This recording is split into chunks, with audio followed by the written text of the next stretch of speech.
Well, welcome to Newscasting Ancient Times.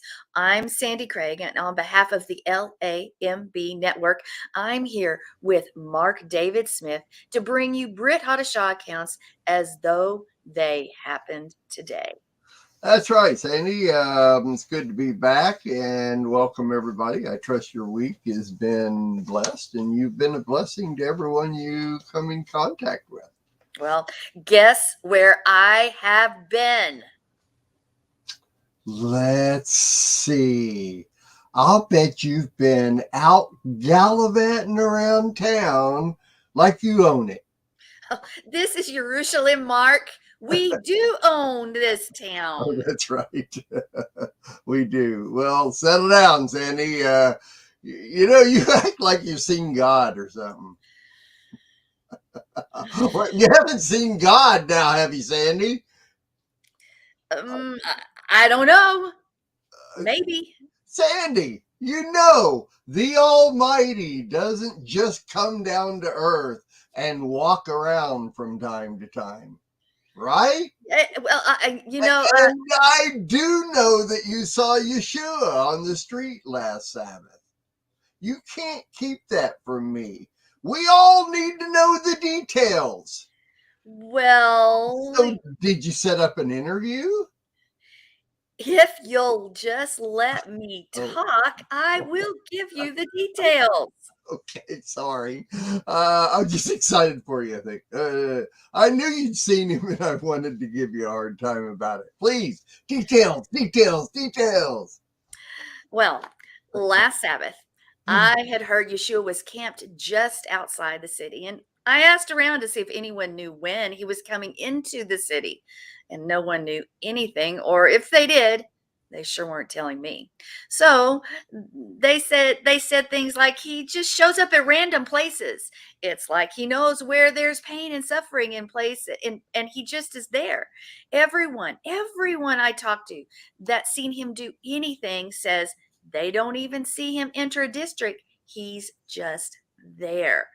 I had no sooner passed by the sheep's gate and glanced over the Beit Zeta pool when I noticed a small crowd hovering at the far end of the pool. So obviously, with Yeshua on my mind, I couldn't help but think, could this be any easier? Could that be him? I had only just started to, I had only just started to look for him, and So you did literally go out looking for Yeshua in a city the size of Jerusalem? didn't I find him? Huh? Didn't I? Well, sounds like it, Sandy. Sorry, I just know you. And you always find your story. Always. Yes, I do. That's Well, right. Yeah. as you know, Mark, the Beit Zeta pool is where many invalids, blind, lame, crippled, they all they lay there for hours and days at a time, hoping the True. waters will heal them. So as I made my way through the crowd, trying to get a closer look at the commotion, I saw this average-looking man, yet tall in stature. He stood out above all the rest, and I took out my pad and started frantically taking notes because I didn't want to miss a thing. There were four men close to the man's side, almost like they were protecting this figure from the swarm. And it was as though I had no doubt whatsoever that this man was, in fact, Yeshua, and the four other men were his Talmudim. I did not see Lamb's embedded reporter anywhere, so I came to a stop only a few feet away as the horde of people seemed to form this imaginary line to keep people from pushing in. The woman standing next to me said she was at the pool 7 days a week, hoping for some sort of sign from God. She also said that most people walk around the other side of the sheep's gate so they don't have to look at the cripples by the pool. She said this man, and Yeshua was approaching, this man had been there for 38 years. I was standing there, and Yeshua said to him, "Do you want to be healed?" Well, the man answered, "I have no one to put me in the pool when the water's disturbed, and then while I'm trying to get there, someone goes ahead of me." Yeshua said to him, "Get up, pick up your mat, and walk." Immediately, he picked up his mat and he walked. Oh, Mark, the man was literally healed right in front of me. Hmm.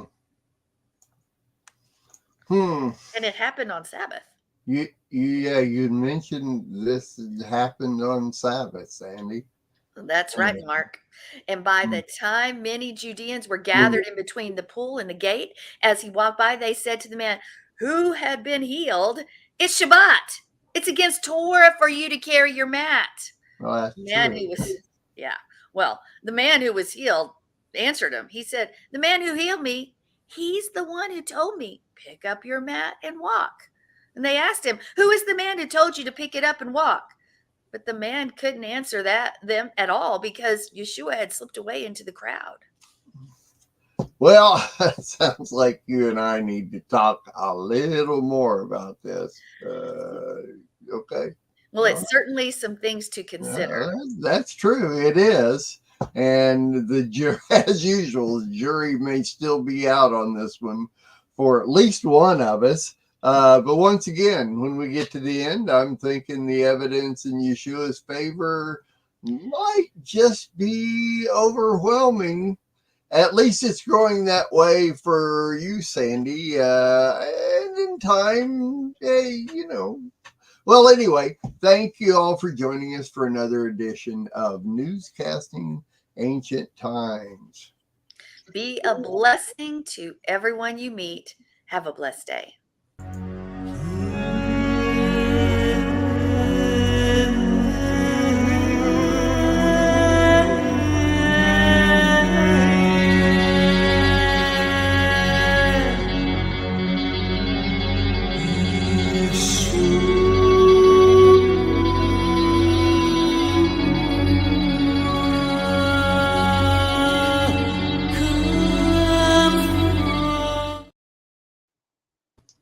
All right. I I believe. got to finally see Yeshua. I've been wanting to get out in the field and he wouldn't let me, so I just went.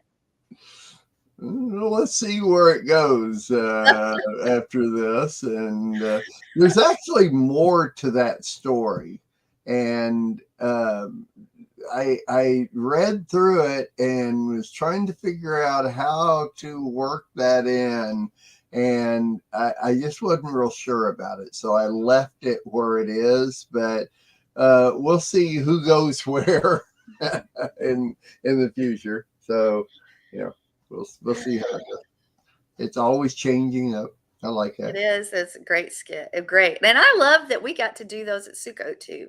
Yeah, I was going to mention that too. I did too. It was fun. John just did an amazing job for. And it was a cold read. It really was. I mean, I was real impressed with he's like you. He just falls into skits and falls into whatever he's asked to do when it comes to these kind of things. I like it a lot. Like It was fun. you saw our family, you saw Killian, and then you saw Jonathan. Look at that kid. Yeah. Guy, man. Yeah. I mean, he was hilarious and he just has it. I mean, I guess we're a little bit of a dramatic family. Well, yeah, and some families are. My family in general was not. I think I was just the offshoot of my family, and my brother is. He's a drama queen. Let's put it that way, but in his own way. I don't know. A little different. Some families are. Some families aren't. Yeah, and of course, everyone, if you're just tuning in, we're not talking about drama bad. We're literally talking about Oh yeah. skits and Oh yeah. being goofy and silly. And Oh in yeah. fact, Killian, that was Jonathan's wife, because I've known her since she was a kid. I've known her since she thought Jonathan was a jerk, um, when she was young, and she she loved drama in school. She took drama. She always did that, and she would always tell her drama teacher, "I learned," and I appreciated this so much. She said, "I learned everything from my pastor at church," and I was like, "That is so sweet." But she was so excited after Sukkot about doing some skits, and there's so many we didn't do that I had planned for one reason or another. Namely, the last day because they didn't go over their skit, and the day before they didn't go over their skit. So that's the big one. But she's like, I heard this and I want to do a human video to it. And so it sort of reignited, let's say that better, reignited a spark within her. So I like that a lot. Yeah. Yep. Yep. It was good. It was great, Sakote, Sandy. I mean, there was some things we had our problems. Everybody kind of had their problems, either getting there or whatever the deal was. But it was a great Sakote. The of course, with me not having a community of my own, it was something that I looked forward to for a long time until we got there and actually got to experience the coat with all of you guys, and sitting around the campfire, being able to talk with everybody, otherwise, and spending time with people that I don't get to spend time with, that you do. I mean, a lot of these people are people you see on a regular basis, and I don't, and of course then we have we have the Bob factor. Bob, I love And anybody that has a history here on Lamb knows Bob Hall. That's right. And Bob's been going to Sakote for 3 years now. This is That was his third year. Yeah. Up there. And he's already making plans for next year. I love him. He's so awesome. Yeah, he's there. He's already asked me how many days until Sakote. Well, last Sabbath he texted me and said, "How many days till Sakote?" Well, you know what's something that I think one of the things that I really loved is my mom, 78 years old, camped out in a tent for the first time. And you know what she's been doing since she got back? The same things we do who have been tent camping for a while. You change things up. You see other people's stuff, go, oh, that's a good idea. I'm going to try that next time. And et cetera, et cetera. She called me yesterday. She said, well, I would like to have this and this and this next year and do this and change this up. And I said, Mom, it's the way it is. I said, you learn from others. And that's why we practice this thing. We practice it. Right. We go through it and we learn from one another, and we have ideas of our own, and it gets better every time. And then when the real deal happens, we're going to sort of have a little bit of it under our belt. So. That's exactly what it is. I'll never, ever forget the first time I met Monty Judah at a conference in Florida, and we talked, and then he came up to visit our congregation in Southeast Kansas, and we talked about Sakote, which we had only done, in our backyards. And Monty was saying, well, what you need to do is you need to come to Sakote, my Sakote, and learn how to do it and take it back and go do it yourself. And that's exactly what I did. The others didn't do it. I did. The next year, we went for the weekend and kind of saw how they did it and experienced a real Sakote with a holy convocation, with a bunch of people and how it's supposed to be. And the next year we went back, and at our local lake, we camped out for a week. Nobody else did with us, but everybody came out to our camp and visited us, and then went back home, but nobody did it, And of course, then the next year they called me and said, well, we need you at Chandler Sakote to do camp services. And so that was it. It was done from that point on. There I was. But yeah, exactly what you said. You go to learn. You go to learn how to do Sakote. You go to learn what it's all about, to change things up so that next year you're better off, you're more comfortable. Oh, that was my big deal. Was I don't know how many times I said during Sakote this past year, if I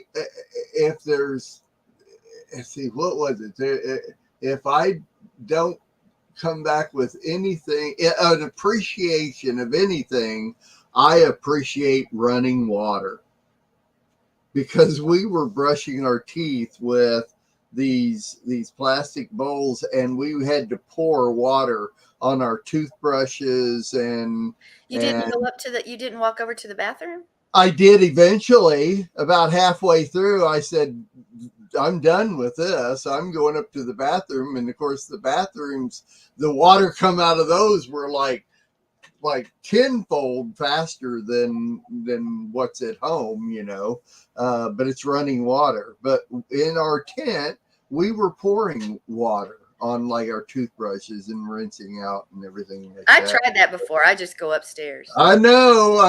Well, my wife, she won't go up there. She does it that way and everything, and it's like, man, I tell you what, I appreciate running water. Believe me, that's one thing about camping at Sakot is you learn to appreciate the What you things that you take for granted, things you do every single day.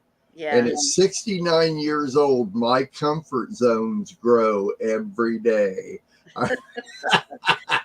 Well, I will say I did miss you not down there with the rest of the tents. I know there were reasons and things for you at top for the flat and all of that, but Yeah, I truly missed having you guys yeah, down where the action was going on, actually.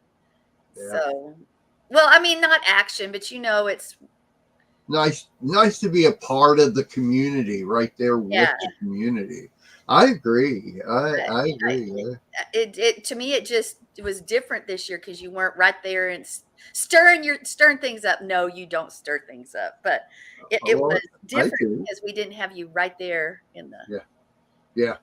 yeah. Anyway, yeah, it was good though. I mean, you did a teaching on the shadow, and that was really good, really, really good. And of course, then the last day on victory was real good. And then That, you like the victory song one I did too. oh yeah, yeah. Those, what I really liked was the fact that we went acoustic for praise and worship You did?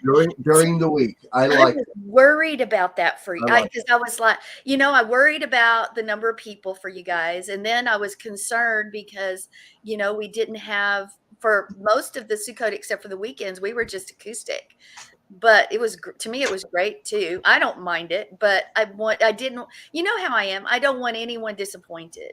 So, I know you don't, and you're not going to change, and I'm not going to ask you to change. I mean, I'm the same way.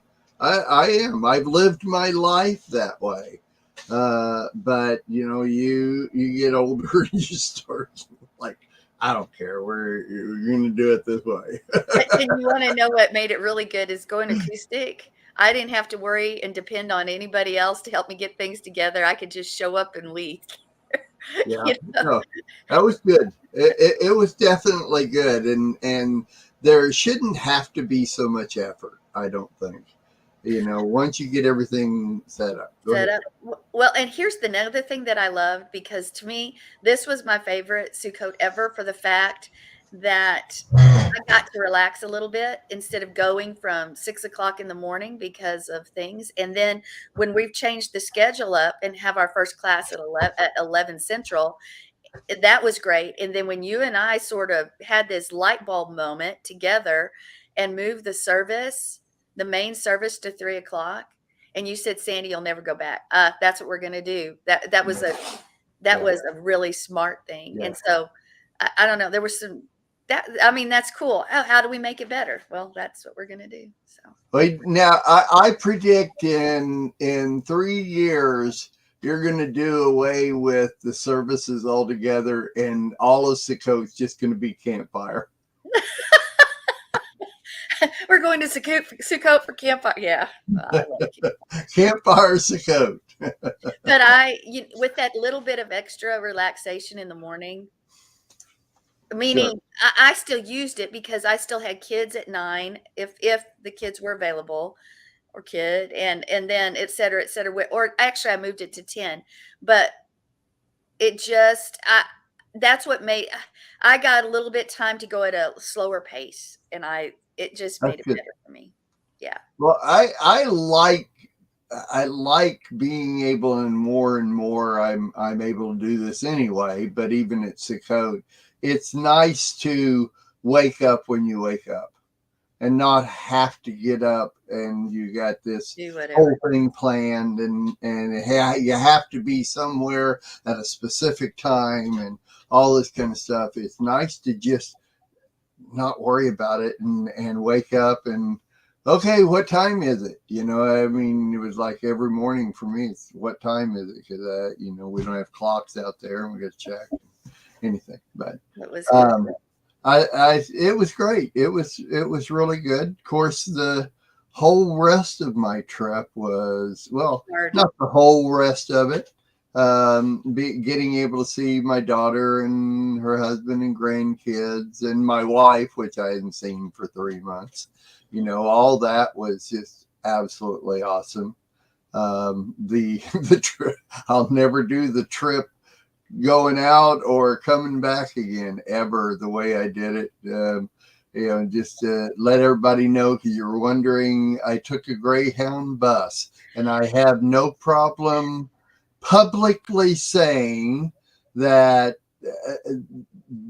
it was the only time I ever rode a Greyhound bus, and every single one of them was a nightmare.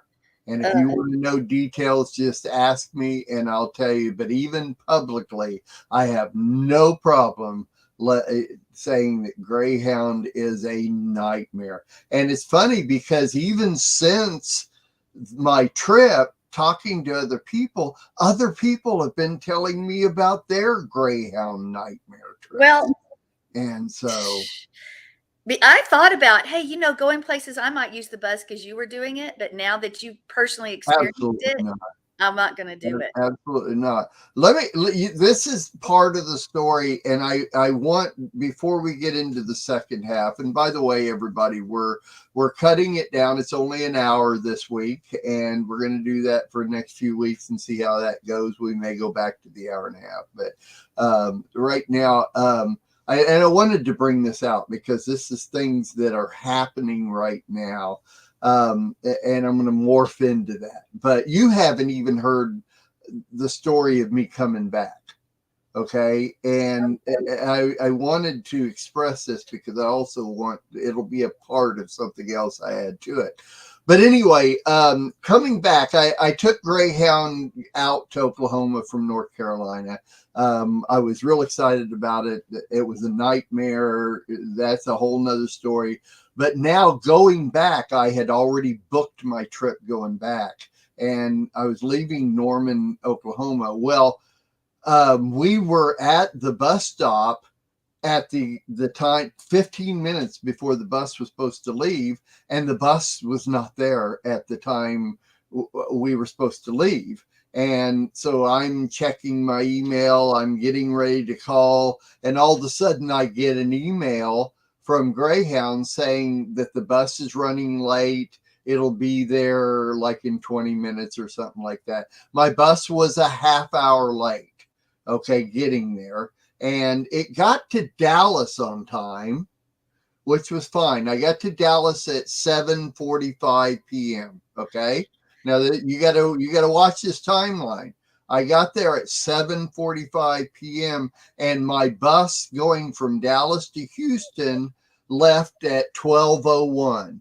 Originally, it was supposed to leave at 11, but they had changed that schedule to 12:01. And so and the bus showed up. The bus was there. It was fine. We all lined up. We waited and got ready to get on the bus. And the bus driver says, "You're not on my list." And I said, "Well, here's my paper. It's got your bus number on it. It's got this time. It's got my name. And here it is." And he said, "No, you're not on my list." So I got my phone out. I showed him the email they sent me with everything on it. "No, you're not on my list." Here I am, Sandy, at 12 o'clock midnight in Dallas. In Dallas, I know nobody in Dallas, and I'm now not allowed to get on this bus. So I go inside, and there's a line of 10 people that also are having trouble getting to their bus. And so there's a guy up at the door, and he's talking, and I'm going, they're not letting me on the bus, and I'm supposed to be on this bus. Why I got to get on this bus? And he's, no, sir, I'm waiting on somebody else. So here it is. My bus is out there, and I'm looking out the door, and they're almost done loading up. And it's like I got to sit there and wait. So there's then 2 other people came in that he wouldn't let on the bus. And so we're all screaming now, along with the other 10 people that are standing there. And finally, the guy behind the counter gave us all 3 telephone numbers. Well, I've already talked to that telephone number before, and I know the phone number. So I called the phone number. And at 12:10 in the morning, I was able to get right through to Greyhound within a minute or 2. I was actually talking to somebody, and they said, your name is on that list. You are supposed to be there. And I looked out the door, and the bus is gone. And so it's like, that wasn't your fault. What do I do? And the lady on the phone says, well, let me figure this out. And so she put me on hold. She came back, Sandy, it's God is my witness. She came back on the phone 6 times and said, and your final destination is Whiteville, North Carolina? And I said, yes. And then she put it on pause. She come back and, what was your final destination? 6 times she asked me for my final destination. 6 times. Finally, she came back and says, okay, we've got you set up with a new booking number. We've got you here. You're going to leave Dallas in 3.5 hours. You're going to leave Dallas and go straight to Atlanta, and you're going to bypass Houston and all that kind of stuff. Well, okay, fine. This is good. 3 hours go by. And of course, now the Dallas Greyhound is packed full of people that have not been able to get on their bus because they're announcing over the systems that such and such bus will be delayed because they can't find a driver, or there's mechanical issues that they have to deal with, but the bus will still be there. Finally, it comes up to my time for my bus, and the bus is delayed once again. And I get a note on my phone that it's delayed for 20 minutes. So we wait. I'm sitting there waiting. 20 minutes later, I get a notice on my phone that your bus is still not scheduled. It's not there, but it's planned to leave in an hour and a half. But also, by the way, because it's leaving so late, when you get to your next transfer, you'll be too late for your bus to transfer to. So there's no reason to even get on this bus, because once I get to my destination, I'm going to be too late. I'll have to completely rebook the whole thing again. I would have asked for my money back. That is ridiculous. And what Okay. did all right. So here's my main thing, though. I want to get to. I eventually had to take a plane. I was there for 12 hours and 15 minutes before I left the bus station and went to Dallas-Fort Worth International Airport and got a plane to Myrtle Beach. Okay, here's my deal. They relied more on what the computer said in his list of people that were supposed to be on there than the human factor. Even though I showed him, I had other people that could tell him the whole thing. He didn't care what humans had to say. He cared what the computer had to say. But why did the computer skip you and others? I don't understand. I have not found that out. Since then, I have talked to Greyhound. I've emailed them with the whole story, the whole thing. Their result to me was they sent me an email and said, we're very sorry for your delay. And we're offering you a 10% discount if you book another trip before January 13th. No, you need to give me my money back. My money back. Bottom line. That's Greyhound's bottom line. So anyway, and my other, I know where's 1001. We need to get over, but one other thing I wanted to say is our society is going to the place where they are going to go with whatever a computer says rather than what a human says. Yesterday, I had been to my doctor day before yesterday, and I got all my prescriptions refilled, which was 5 of them I needed to pick up at the pharmacy. So I go in yesterday to pick up my 5 refills, and they only had 4. And I says, well, I had 5. Where's my other one?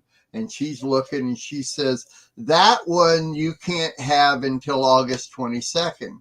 And I said, yeah, but it was a refill, meaning I didn't have any more refills. I had to get my doctor, and my doctor called it in, and I should be able to get it. And she says, no, the computer says you have enough pills to last you until August 22nd, so we can't give you your prescription refill. My doctor said I could have it. I said I could have it, but their computer said that I couldn't have it. So it's like, doesn't make any difference what even your doctor says. If the computer said, then what it boiled down to was insurance. The insurance was saying that anyway. So it's, listen, Sandy, mark my words, our society every day is going more and more and more and more and more into whatever the computer says, that's the deal, not a human. So AI then becomes the all-knowing, all-seeing. Exactly. More and more, a lot of the software I update to all has AI as a part of it. And to me, half of it is like, why? What does AI have to do with this software? Anyway, but I'm just telling you, it's like my bus trip. He didn't care. He didn't care that I had it right in front of there. Look, right there. It's on the paper. It's on my phone. Nope, it's not on his computer. So, and I see it. I can see it, but yet now you got people stranded in a place they don't live. And I don't have my medicine that I need today. Well, I want to know what you're going to do about that. But see, here's my problem with all of this is because he should see, well, your computer says it. There's evidence. If he wants proof from a computer, the computer shows that you're on and his doesn't. So my thought would be, I need to figure out why there's a discrepancy to help these people, because my job is about driving the people. Without the people, I have no job. So therefore, in my opinion, and no, it's not my opinion, it is what's right, period. Because black and white. He should have resolved the issue rather than going off the seat of his pants, because the bottom line is he didn't want to research it out. He didn't want to help. He was there to get a paycheck and do as little as he could to earn it. That is the way every Greyhound bus driver is, by the way. I have no problem saying this publicly. Come after me. I can prove it. And it's just the way it is across the board. But hey, here we are. Welcome to 2024. Wow. Well, it sure leads right into our topic. Okay, good. All right. We'll be back right after this.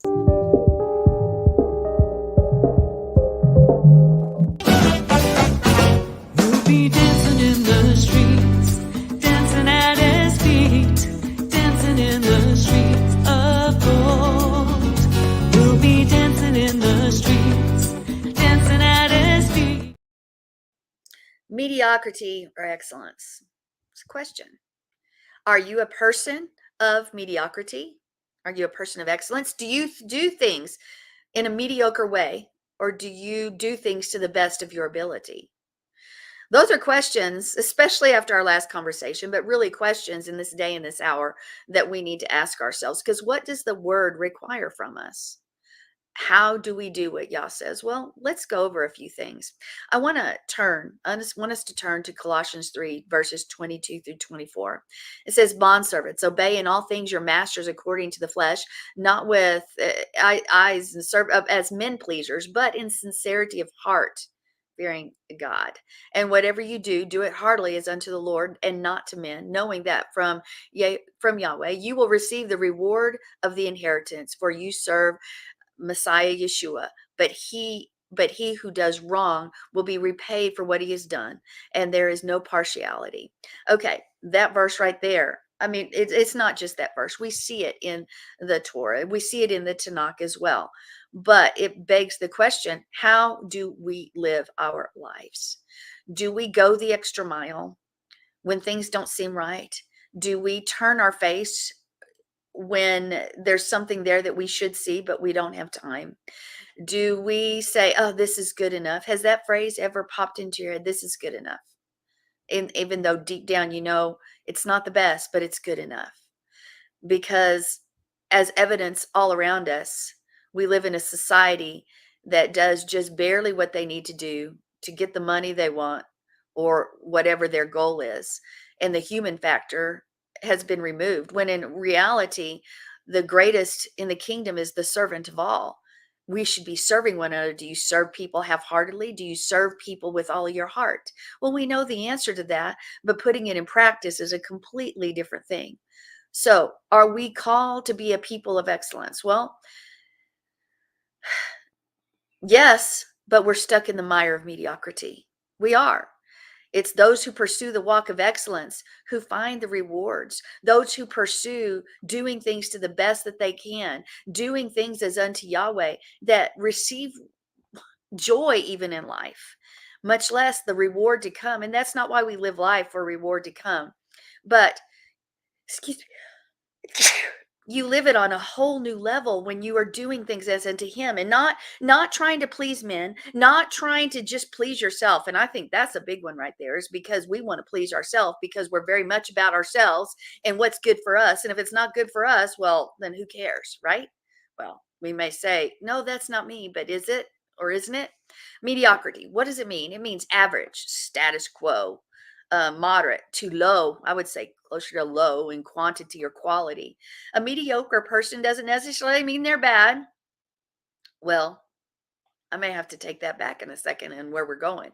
But are they really tove? Are they good? Are they good? Are they halfway in between? What does Yeshua say about hot and cold or warm? What does it say? Well, the result is honestly frustration for the person deep down, as well as those that are around them, because what one person does affect the others. The average person does just enough to get by, just enough, and will never go the extra mile. Okay, let's give an example. My mom has always told me, I should be a show. My mom's told me, or something like that. But she always said, okay, you're at the store and you decide you don't want that thing. Well, I don't know how many people I've seen. You just put it back on the shelf, right? Wherever you're at. That's good enough. I mean, it's their job to put things back away. They get paid for that. So you don't have to go do it. Is that excellence or mediocrity?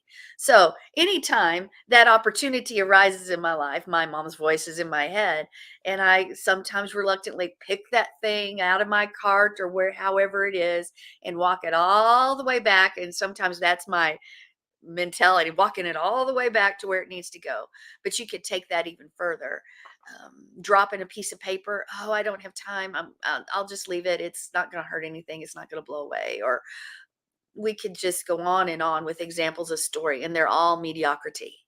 When we acquiesce, when we give into that impulse to just, it's good enough, leave it where it's at, somebody will take care of it. Really? Somebody else is going to pick up your mess? Mediocrity. Now, maybe you think that's ridiculous, but mediocrity has actually become acceptable in our society. But I do not believe it's applauded. If we want to make an impact to people around us, if we want to do what Yah called us to do, we cannot live that way, because Our average mediocre people even remembered, and I'm not talking remembered, oh, famous like that. But when you've been no good to others and you've been no good to the kingdom, where are you? Right? Right? So heroes in our history books, heroes in the word, what did they do? They went the extra mile. They are the ones who go above and beyond what they've been called to do. And if you want to be remembered, if you want to fulfill your purposes, then you're going to have to choose a life of excellence. You're going to have to choose to live a different way than the rest of the world. And are we on the narrow path anyway? We're not supposed to be living just like everybody else. So an excellent person is going to exceed the status quo. They're going to do more than what expected. They're going to do what's right, even when no one else is looking. Ooh, that's a kicker. Do you do what's right when no one else is looking? We need to realize that Yah sees everything. He knows what's going on. He also knows the intent of our heart. And anything we do in secret, anything we say is eventually going to come to light, both the good and the bad. So the fact is, do we serve an average Yah? Would you like him to just, that's good enough for Sandi? No, I don't want that. I serve an excellent Yah, so therefore, if I'm his bride and I'm to be equally yoked, then I need to walk in that as well, because he is a Yah of excellent. He does above anything anyone could ask or think. Well, do we? We've got to. Even Daniel was distinguished above everybody else, above the other leaders, the satraps, because he was excellent in what he did. Even the king made notice of him because he did things above and beyond, because he followed Yah, because he followed Torah. And the attitude was good. When things are wrong and we say, well, I have a bad attitude because, is that mediocrity or excellence? I know my granddaughter this week, she didn't get the sleep she needed, so she was a little bit gripey. And I said, Amarai, what are you doing? She said, well, I didn't get enough sleep. I said, does that give you permission? I mean, she's 5. Does that give you permission then to treat other people poorly and to have a bad attitude about everything you do? No, she would say. But we need to talk to ourselves too, because our kids model our example. They do. And so we need to look at ourselves and where have we had the bad attitude? Where have we had the issues?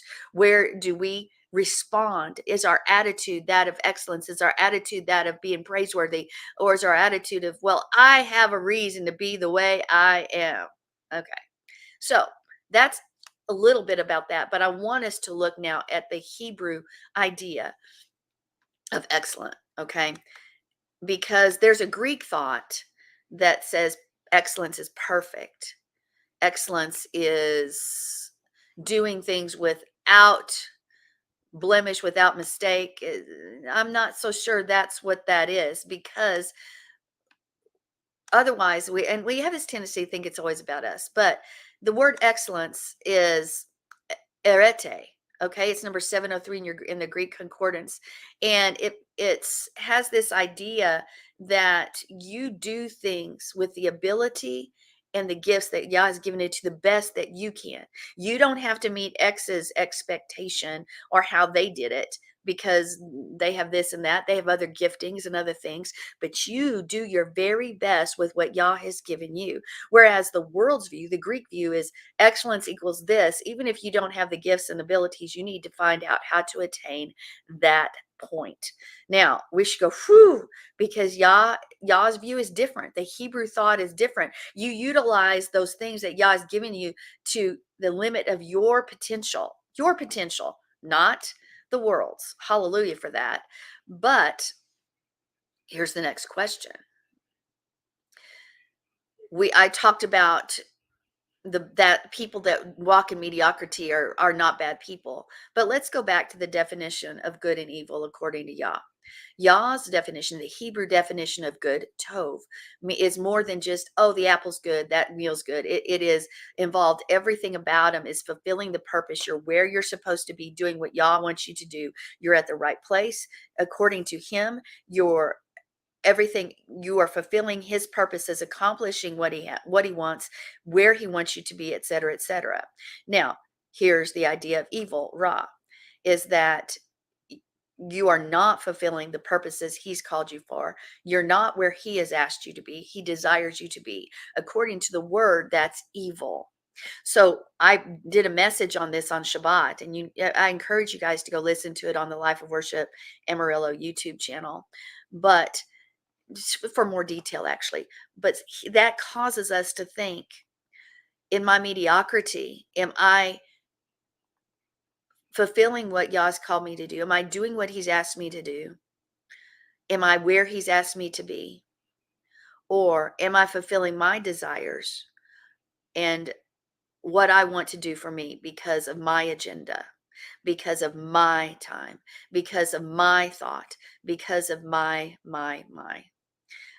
That hurts to think that, well, what I'm doing is good. I'm doing good things.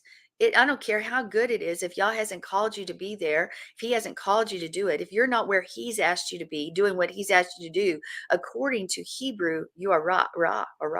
You're evil because you're not fulfilling his purposes. So does mediocrity fulfill his purposes? I would say no, because what are we to do? We are to serve one another. We are to love one another. We are to dwell on those things that are praiseworthy, that are lovely. Our thought process has to be changed. It cannot be like everybody else's.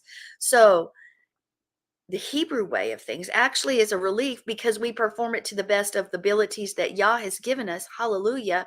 But many of us don't even choose to do that because it's too hard, because it takes time, because it's not in our purview of what should happen at that moment or during that time or of our lives. Well, it's hard. It's costly. Yes. Are you going to give Yah something that costs you nothing? Consider it. So ultimately, we have the power to choose wherever we go in our life, whatever way we want to live our life. We get to choose. But what is our goal? Do you want to be the bride? Do you want to be his? Do you want to be one that he says, well done, my good and faithful servant? Or do you want to be that person who's forgotten? Not that Yah would ever forget you, but just because you started out in having problems and issues, or you've had a hard life, that doesn't mean, that cannot be the excuse for why you can't accomplish what he has called you to do, why you can't be exactly where he's called you to be. He gives the same opportunities, and they are different, but he's called you to something more, not mediocrity, excellence in his eyes, being a servant to all, fulfilling his purposes, walking where he wants you to walk, doing what he's called you to do, saying what he's called you to say. But you get to choose. You get to draw the line. You can separate your past. You can separate what happened yesterday, the person that you've been, the woman, the man that you've been, and draw the line and say, not any longer. I want to be his bride. I want to be said, well done, a good and faithful servant. I just want to please him because he has given his life for me. You get to choose mediocrity or excellence. Mark. I'm here. Couldn't find my mouse. Wow, there are countless stories out there, testimonies of people that were raised in families that were mediocre, that their lives were, let's just get by, or they have a poverty mentality. And a lot of people that are raised with a poverty mentality, that's their whole life. That's what they know. They grow up that way. They teach their own kids that type thing, and it goes on and on. But like I say, there are countless testimonies out there of people that, even though they were raised that way, they chose not to live that way. They chose to be excellent. They chose the Lord. They chose to do what they were going to do. You're never, I don't know of any stories or testimonies of successful people that said that I was mediocre. I was mediocre. In other words, I put a little bit into this and I put a little bit into that and grew into an empire. You never hear that. Anybody that's successful, no matter if it's politics or business or ministry or whatever, Nobody that's ever successful was ever mediocre at all. And if you're happy with, and you know, I mean, there are people that are happy just living their day-to-day life and getting by and doing what they need to do, to going to work and putting in their time and that type of thing. There are people that are like that. You know, and that's what makes them happy. You know, you and I, of course, have never been that way. We've been successful at pretty much everything we've done. We've failed, we've, you know, lost and done all those kind of things, but it never, ever with you and I or anybody that's successful. Anytime you lose or fail or something like that, you never just say, well, that's it. Fine. I'll just be mediocre from now on, or I'll have a poverty mentality from now on, even though that's not who I am. You've never heard of that. Everybody that's successful fails, they lose, and they go on to the next thing. And they are a success or whatever happens. And I just don't think most people even recognize that. I think with people like you and I, it's just who we are. We don't even think the other way. We don't even contemplate not moving on to the next thing or making it work where we're at. You know, I mean, we lose or we fail, we go right back to it and build it back up again, or do whatever we need to do and do better the next time. And if it doesn't work better the next time, it'll work better the next time, you know. And you know, like with me, I'm 69. I've spent my life, I've retired 5 times, you know, and moved on to the next thing. And it's like, you ask my wife, she'll tell you there is no such thing as retire in my vocabulary. Though for the past few years, I have been slowing down. You know, in other words, I'm not putting as much into certain things that I used to, but that's only because I need to do that. And I've already done what I need to do in my life. I'm happy with where I am. So now I can relax a little bit, you know, but it's really only, to me, and in my state of mind, it's really only once I've accomplished what I need to accomplish and have gotten to a point where I'm very satisfied with who I am. I'm very satisfied with my life and what I've done, and success, failures, everything else, that I can now relax and I don't believe it even has to do with being mediocre. It's like what you're talking about in a grocery store when you need to put something back on the shelf. You don't think whether or not that's right or wrong to just put it anywhere. You don't think about that. You just do it. Well, I know, but I mean, I would, yeah, maybe it crosses your mind, but you didn't look at the option of, I could put it right here or I could put it back there. You just go put it back there, even though maybe you thought about it. Yeah. You know, doesn't mean that the option was even there to you. And I think in most people of excellence, yeah, it may cross their mind, but I think it gets to a point where it just becomes, that's who we are. And you know, and it's hard for somebody that's not who they are to get into a place where that is who they are. And so anyway, people are different. Everybody's different. You know, everybody goes through their difference of things. But anyway, that's my take on that.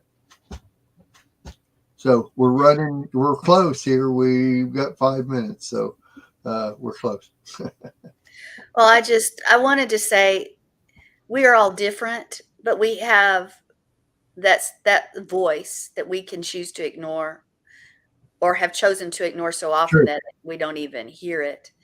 But deep down, there's still a right and wrong. And I believe that it's still a choice. It's just a choice. It is. It is. Yep. I'm with you. Very good. All right. Well, we're done with this week's show, and we'll be back next week, as far as I know. And That's right. we'll carry on and go with our next whatever comes up next week, because it's always excellent on the Planet chapter. That's all right. You know something, see, we're right here. Let's say goodbye. I'm going to run the Live in Messiah conference promo, and Sandi and I will say goodbye, and we'll see y'all next week, and we hope you have a great week. And like we say in the Newscasting Ancient Times, be a blessing to everyone you meet. Amen. Be a blessing. Shalom. Be a blessing. That's right. Good seeing you, Sandi. We'll see you next week. Right. And I do have to say, Joe had to reply, totally excellent. Thank you, Joe. And thank you, Bob. I've seen what you've been saying, Bob. Love you. There we go. All right. Be excellent to each other. Be excellent to Be excellent to each other. It's almost like amen. I think it means whatever you want it to mean, but mostly it's just like be excellent to each other. Just means, yeah, I think it just means to be excellent to each other, really.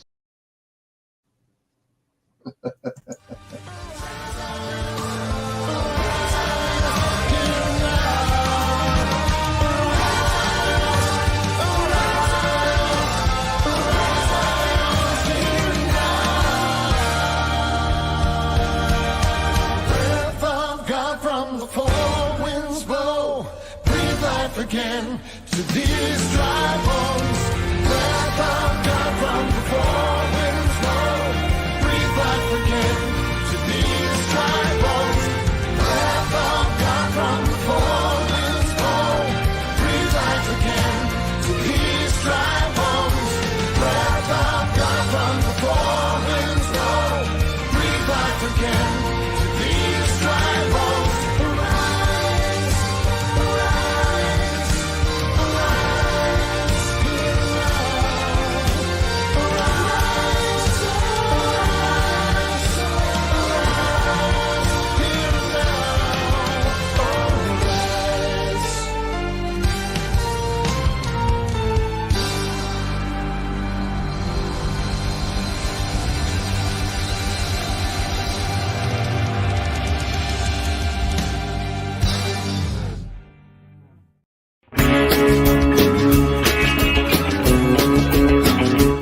We are richly blessed to bring you what we believe is the fullest, most diverse, yet up-to-date progressive teachings, discussion, and prayer programming you can find anywhere on this planet. Be sure to take the tour of the MessianicLambRadio.com website. I'm Susan Hoogie, thanking you for joining us on the Messianic Lamb Video Network.